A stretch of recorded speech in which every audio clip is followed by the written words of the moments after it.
When I was 7, my father brought home a beautiful lady who gave me a mango. That day, my mother watched me happily eating the mango while she signed her name on the divorce papers. After that, she jumped off the roof of our building. From then on, mangoes became the nightmare of my life. So on my wedding day, I told my husband, Alan Holt, if you ever want a divorce, just give me a mango. Alan pulled me into his arms. Quiet. From then on, mangoes became off limits for him too. On Christmas Eve of our 5th year of marriage, Alan's childhood sweetheart, Larissa Fenimore, left a mango on his desk at the office. The very same day, Alan announced he was cutting ties with Larissa and fired her from the company. That day, I truly believed he was the man I was meant to be with. Half a year later, I flew back from overseas, having just closed a partnership deal worth about $200 million.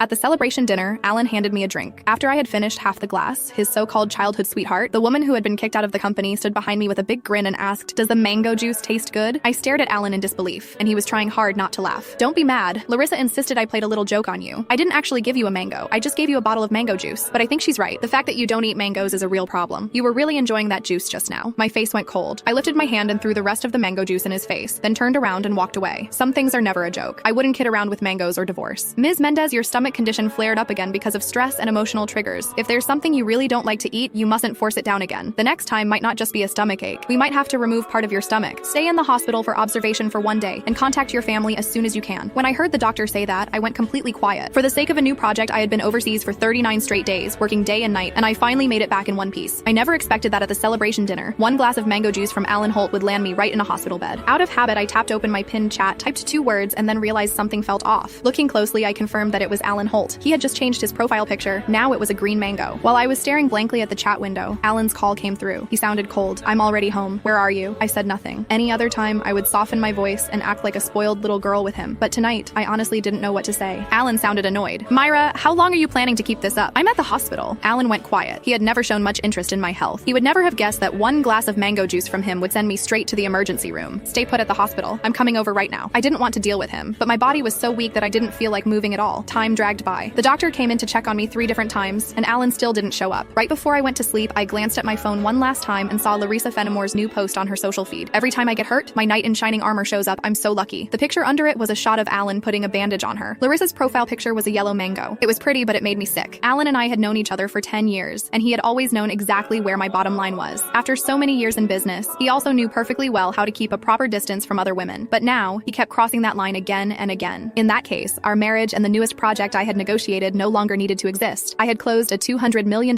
deal in West Arkan that could have changed the company's future, but at that moment, it didn't matter anymore. When I woke up the next morning, Alan hadn't sent a single message or made a single call. I wasn't even angry. After the follow-up check confirmed I was fine, I went straight home to a 5,300 square foot luxury villa that Alan and I had bought the previous year. 7 years ago, when we graduated,